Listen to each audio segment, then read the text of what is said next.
Breaking news नाज़रीन। भिचा शहर में करोड़ रुपयनि जी स्कीमूं मंज़ूर थियूं हुयूं। रोडनि ते प्योर ब्लॉक जो कमु ठेकेदार इशफाक ॾाहिरी हथ में छॾे ग़ाइब थी वियो आहे। ज़रर मूजिबि रोड्स खाते तरफ़ां कम जी रक़म बि जारी कई वई। इन हवाले सां असां सां टेलीफोन लाइन ते मौजूदु आहे सजाद मेमण। जी सजाद, वधीक तफ़सील खां आगाह कजो, छा तफ़सीलात आहिनि? जी बिल्कुल, भिटशाह शहर में करोड़ रुपयनि जी स्कीमूं मंज़ूर थियूं हुयूं। रोडनि ते पेवर ब्लॉक जो कमु ठेकेदार इशफाक ॾाहिरी हद में छॾे ग़ाइब थी वियो आहे। ज़रियुनि मूजिबि रोड्स खाते तरफ़ां कम जी रक़म जेका आहे जारी कई वई आहे।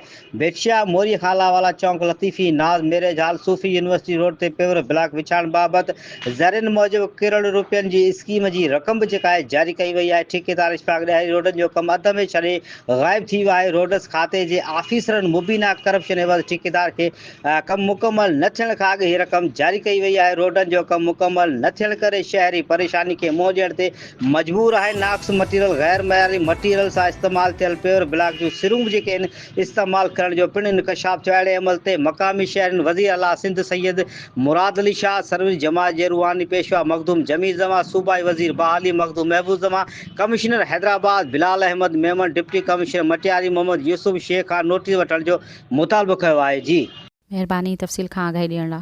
सब्सक्राइब कयो अवामी न्यूज़ HD खे ऐं ताज़ा तरीन ख़बरुनि लाइ ॾिसंदा रहो अवामी न्यूज़ HD।